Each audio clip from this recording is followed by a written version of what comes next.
तो दूसरे अध्याय को आज हम समाप्त करेंगे। जो इम्पोर्टेंट बातें हमने इस अध्याय में जानी उनके बारे में एक बार दोबारा से हम उनको रिव्यू करेंगे। सबसे पहली बात, जब भी हम कुछ सीखना चाहते हैं तो हमें एक समर्पण का भाव होना चाहिए। अगर मैं अपने पिता से कुछ सीखना चाहता हूँ तो उनके प्रति मेरे मन में एक आदर, एक प्रेम, एक श्रद्धा का भाव होना चाहिए, समर्पण का भाव होना चाहिए। अगर मैं अपने टीचर से कुछ सीखना चाहता हूँ तो भी वो समर्पण, वो श्रद्धा, वो प्रेम का भाव होना चाहिए। और जब व्यक्ति अपने आप से सीखने की कोशिश करता है तो अपने प्रति भी उसके भीतर वो भाव, वो श्रद्धा, वो प्रेम, वो रिस्पेक्ट होना चाहिए। तो अर्जुन जो है भगवान श्री कृष्ण के शरण में जाते हैं और उनसे कहते हैं कि मैं आपका शिष्य हूँ, मैं आपका शरणागत हूँ, आप मेरा मार्गदर्शन करें। तो वो सरेंडरेंस जो है, जब हमको रियलाइज होता है कि whatsoever I'm doing is not enough, my mind is not enough for the kind of progress I'm looking for, तो हम अपने आप को आत्म परिवर्तन की प्रक्रिया की तरफ लेके जाते हैं और वहां पर हम कहते हैं कि मुझे सीखना है। हम एक सीखने की मनस्थिति में प्रवेश करते हैं और जब सीखने की मनस्थिति में प्रवेश करते हैं तो भगवान श्री कृष्ण जो है वो 3 सिद्धांतों के बारे में, 3 बड़े इम्पोर्टेंट जीवन के सिद्धांत जो हैं वो दूसरे अध्याय में प्रस्तुत करते हैं। पहला सिद्धांत क्या कहता है? Your personal identity creates your personal reality. ये पहला सिद्धांत पे वो चर्चा करते हैं। Your personal identity creates your personal reality. Now what does it mean? कि जिस प्रकार से हम अपने आप को आइडेंटिफाई करते हैं उसी प्रकार से हमारी जो रियलिटी है, हमारा जो जीवन है, वो बनता चला जाता है। जब हम अपने आप को शरीर के रूप में देखते हैं तो हम उसी के अनुरूप कार्य करने लगते हैं। जब हम अपने आप को, जैसा हम अपने आप को देखते हैं, अगर एक बच्चा अपने आप को एक नटखट बच्चे के तौर पे देखता है, एक शैतान बच्चे के तौर पे वो अपने आप को देखता है तो वो वैसा ही करने लगता है। लेकिन जब एक बच्चा अपने आप को आइडेंटिफाई करता है, I am decent, I am smart, I am intelligent, I am kind, तो अगर वो अपने आप को एक सोबर, एक शांत, एक अच्छा होनहार बच्चे की तरह से अपने आप को आइडेंटिफाई करता है, अपने आप को देखता है, तो धीरे धीरे धीरे धीरे उसके जो रियलिटी है, वास्तविकता भी धीरे धीरे वही हो जाती है। तो जैसा हम अपने आप को देखते हैं, जैसा हम अपने आप को भीतर तक महसूस करते हैं, जैसा हम अपने बारे में सोचते हैं गहराई से, धीरे धीरे हम वैसे ही होते चले जाते हैं। तो ये एक बड़ा इम्पोर्टेंट सिद्धांत जिस पे हमने चर्चा की और हमने कहा कि हमारे जीवन का सारा जो ध्यान है, जो शक्ति है, जो ताकत है, वो कहाँ लगनी चाहिए? इस बात पर नहीं कि हमको केवल शरीर के लिए जीना है और ना केवल इस बात पर कि मुझे केवल मन के स्तर पर जीना है, बल्कि हमें अपने और गहरेतम में जाना है। तो ये पहला सिद्धांत हमने डिस्कस किया है, इसको हमने समझा। Your personal identity creates your personal reality। जैसे हम जिस चीज के साथ अपने आप को आइडेंटिफाई करते हैं हम वही हो जाते हैं, राइट? दूसरा जो इम्पोर्टेंट सिद्धांत हमने अभी तक डिस्कस किया, जिसके बारे में भगवान स्वधर्म की बात करते हैं, और वो सिद्धांत कहता है the quality of your work determines the quality of your life. तो जिस तरीके से हम कर्म करते हैं, हर छोटा बड़ा जो काम हम करते हैं, उसकी गुणवत्ता क्या है, उसकी क्वालिटी क्या है, चाहे वो छोटा काम कितना ही छोटा क्यों ना हो, भले ही वो रात को बेड पे जाके सोने जैसा साधारण सा काम क्यों ना हो, लेकिन उस काम की भी क्वालिटी क्या है। सोने के लिए क्या हमने सही दिशा का चुनाव किया? क्या सोने से पहले जो एक रिचुअल फॉलो करना चाहिए, हाथ धोना था, पैर धोना था, या नहाना था, या ब्रश करना था, या प्रेयर करना था, या जो करना था, तो quality of a work determines quality of a life.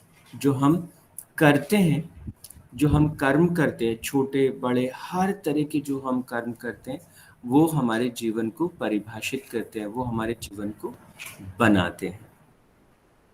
और उसके बाद जो तीसरा इम्पॉर्टेंट पड़ाव जिसके बारे में हमने बात की, स्थिति प्रज्ञ पुरुष। तो हम क्या होना चाहते हैं, हम अपने आप को भविष्य में क्या देखते हैं।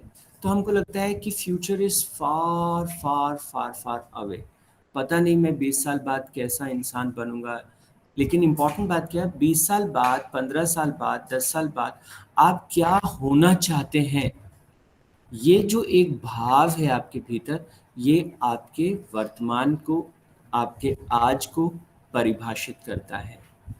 आज आप अपना जीवन कैसे जीते हैं, ये निर्भर करता है कि आप भविष्य में क्या होना चाहते हैं।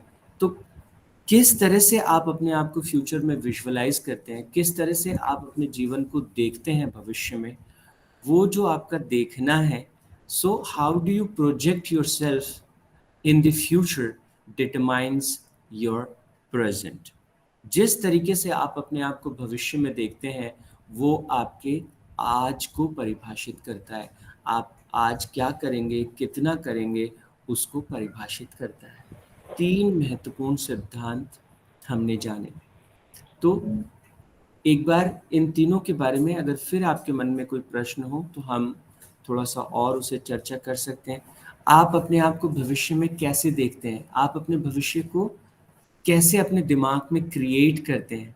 तो जब भगवान श्री कृष्ण स्थिति प्रज्ञ पुरुष के रूप में एक आदर्श जीवन का, एक बेस्ट जीने का तरीका हमारे सामने प्रस्तुत करते हैं, तो वो हम अपने जीवन को कैसे जीना चाहते हैं, हमारे जीवन को जैसे हम जीना चाहते हैं उसी के अनुरूप हमारे भीतर जो इंस्पिरेशंस हैं, जो मोटिवेशन है, जो कुछ हमारा जीवन है, वो उसके ऊपर निर्भर करता है। राइट? तो इसके बारे में कोई भी आपका क्वेश्चन हो तो आप पूछ सकते हैं। चेतन का भी कल एक क्वेश्चन था, we can also have discussion about that. उन्होंने कहा था कि वर्तमान क्षण में अपने ध्यान को हम कैसे लाएं, कैसे हम उस क्षण में ज़्यादा से ज़्यादा क्या ऐसा अभ्यास करें। तो उससे पहले आपको इन तीनों सिद्धांतों के बारे में कोई क्वेश्चन हो, यू कैन डेफिनेटली आस्क।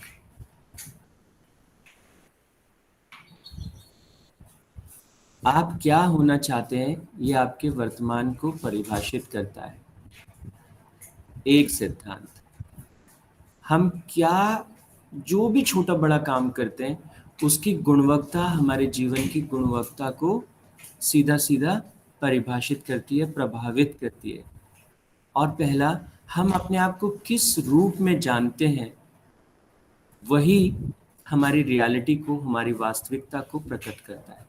जैसा हम अपने आप को देखते हैं, अगर कोई व्यक्ति अपने आप को परिभाषित करता है मैं एक शांत व्यक्ति हूँ, तो धीरे धीरे आप देखेंगे कि वो वैसा ही हो जाता है। एक व्यक्ति अगर अपने आप को प्रोजेक्ट करता है मैं ऐसा हूँ, अपने आप को जिस रूप में वो पहचानता है, धीरे धीरे वो वैसा ही होता चला जाता है। तो ये पहला और बड़ा इम्पोर्टेंट सिद्धांत है। अगर आप अपने आप को पहचानते हो कि मैं एक, और ये एक छोटा सा देखना, जैसे हम अपने आप को पहचानते हैं, जैसा हम करते हैं, जो हमारा जिस जिस धर्म, जिस स्वधर्म जिसे भगवान कहते हैं, स्वधर्म मतलब the kind of action we choose for ourself. और देन हम क्या होना चाहते हैं, हम अपने आप को फ्यूचर में क्या प्रोजेक्ट करते हैं, कैसे देखते हैं। ये 3 चीज़ें, these are the core principles जो हमारे पूरे जीवन को निर्धारित करते हैं। ओके, किसी का कोई सवाल है? नो। ठीक है, तो मैं थोड़ी सी एक छोटी सी चीज़ आपके साथ और शेयर करता हूँ और then we will sum up this chapter 2। फिर हम तीसरे अध्याय के बारे में कल से बात कर सकते हैं, या अगर आप लोगों के कुछ और क्वेश्चन होंगे पहले और दूसरे अध्याय से तो फिर कल उसके बारे में थोड़ी सी बात करेंगे। तो पहली बात, एक बार मैं थोड़ा सा अलग तरीके से आपको इसी बात को समझाना चाहता हूँ। जो भी कुछ हम करते हैं, अगर हम दिमाग के स्तर पर देखें तो हमारे दिमाग के 3 बड़े भाग हैं।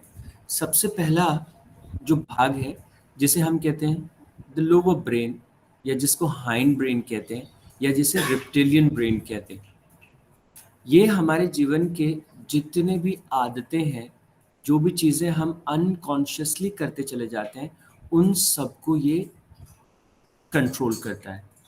दूसरा जो हमारा दिमाग का भाग है, जिसे हम मेमिलियन ब्रेन कहते हैं, वो हमारे हर तरह के इमोशंस को, हमारी हर तरह की फीलिंग्स को, हमारी हर तरह की भावनाओं को जो है वो नियंत्रित करता है।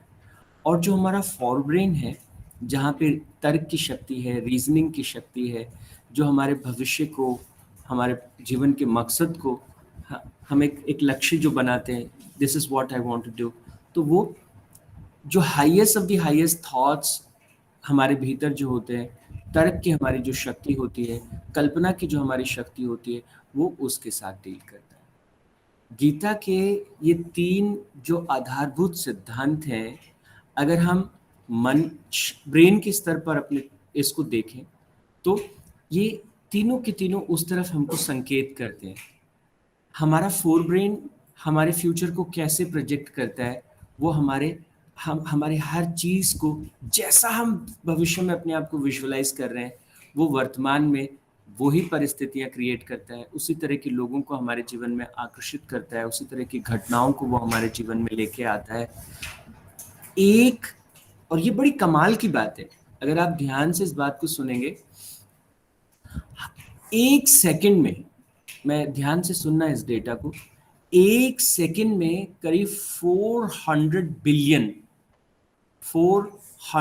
बिलियन सिग्नल्स जो है वो हमारा ब्रेन प्रोसेस करता है। 400 बिलियन सिग्नल्स एक सेकंड में हमारा जो ब्रेन है वो प्रोसेस करता है, जो हमको अपनी सराउंडिंग से, अपने वातावरण से जो हमको इनपुट मिलती है उसकी बात कर रहा हूँ।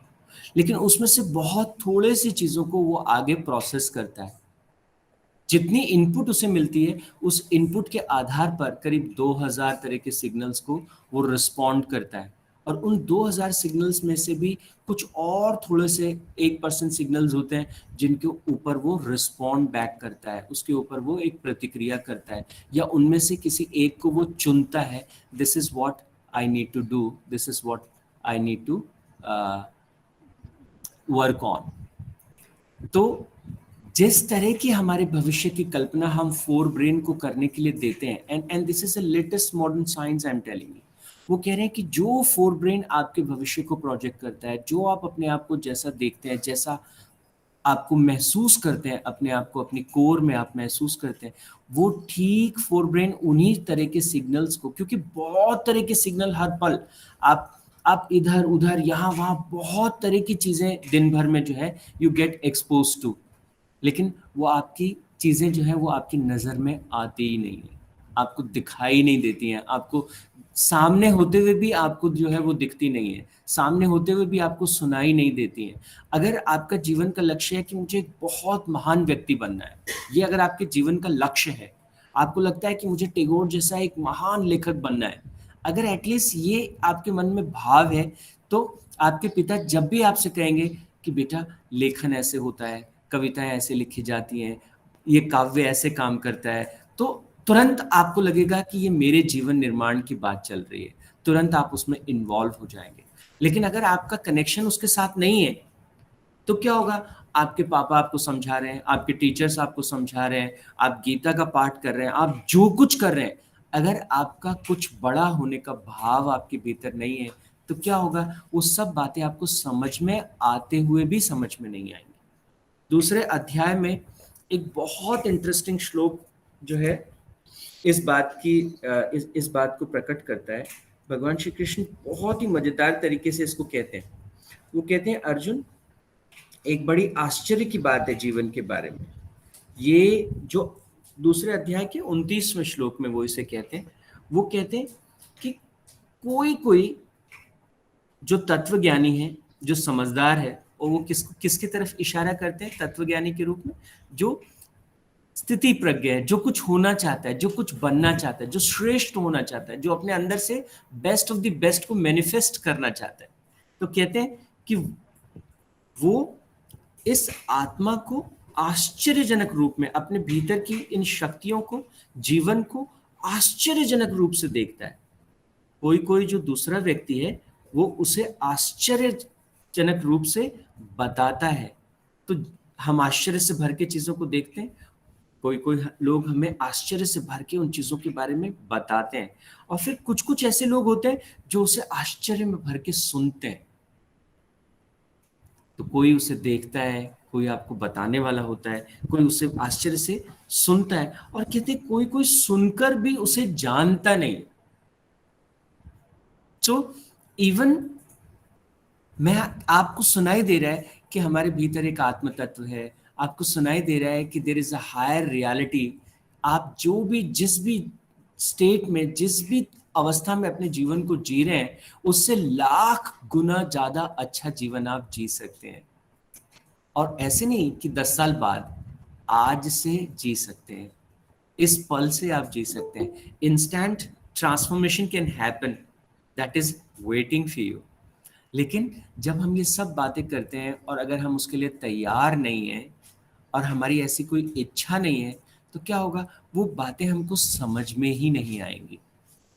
और इसीलिए होता है कि एक क्लास में एक ही टीचर 20 बच्चों को पढ़ा रहा होता है, लेकिन जो बच्चा तैयार होता है, जिसको कुछ होना है, जिसको कुछ बनना है, वो टीचर की बातों को जिस तरह से समझता है, एक दूसरा बच्चा उस बात को नहीं समझ पाता है। इसलिए इन तीनों सिद्धांतों को अपने जीवन में उतारें। पहला सिद्धांत मैं फिर से आपके सामने रखता हूं, वो जो स्थिति प्रज्ञ पुरुष के बारे में जो भगवान वर्णन करते हैं, आप कैसे होना चाहते हैं, वो एक बहुत आदर्श रूप प्रस्तुत करते हैं। वो इंसान जिसका सच्चा स्वरूप है सत्य चित आनंद, जो ट्रुथ में स्टैब्लिश्ड है, जो सच्चाई को, सत्य को जानता है, जो रियलिटी को जानता है।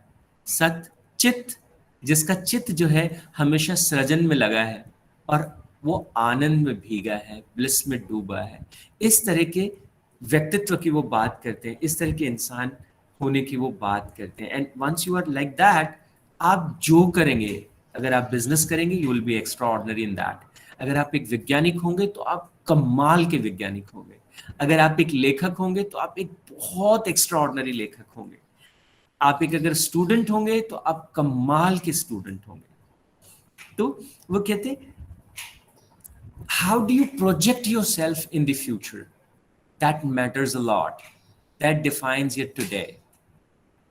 और हम जो चीजें कर रहे हैं, छोटी बड़ी चीजें, हम उनको कॉन्शियसली कर रहे हैं या हम उनको बेहोशी में कर रहे हैं, हम पूरे जागृत होकर के माइंडफुलनेस में अपनी पूरी प्रज्ञा के साथ, पूरी तत्परता के साथ, तन्मयता के साथ उसे कर रहे हैं, तो वो छोटे छोटे काम जो है वो ही हमारे जीवन को बहुत सुंदर और बहुत बड़ा बना देते हैं।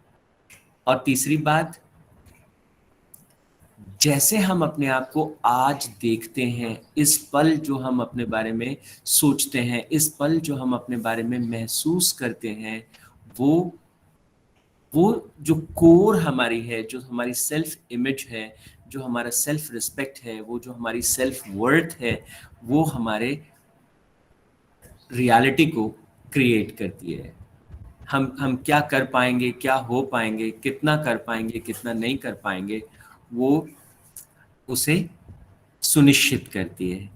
तो इसलिए भगवान कहते हैं कि अपने आप को किसी भी तरह की लिमिटेशंस में ना देखें, अपने आप को आत्मा के रूप में देखें। मैं अनंत हूँ, सर्वत्र हूँ, मैं हर तरह की संभावनाओं से, हर तरह की क्षमता से, हर तरह के सामर्थ्य से परिपूर्ण हूँ।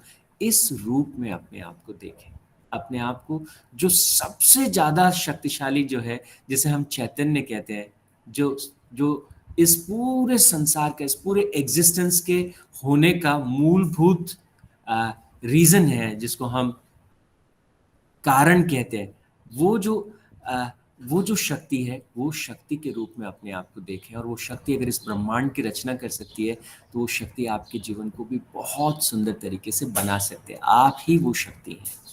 कहते हैं इस रूप में आपको देखें, that is the highest of the highest we can ever think of, right. तो ये आज के सत्र में हमने समाप्त किया गीता के दूसरे अध्याय को। और प्रेम जी ने एक सवाल रखा है कि और जयेश जी ने भी एक सवाल पूछा है कि हमारे विचार तो चेंज होते रहते हैं, एक विचार तो कैसे पकड़ के रखें? डेफिनेटली प्रेम जी, इस क्वेश्चन पे हम बात करेंगे। और जयेश जी ने पूछा है कि what is ideal self projection and real self.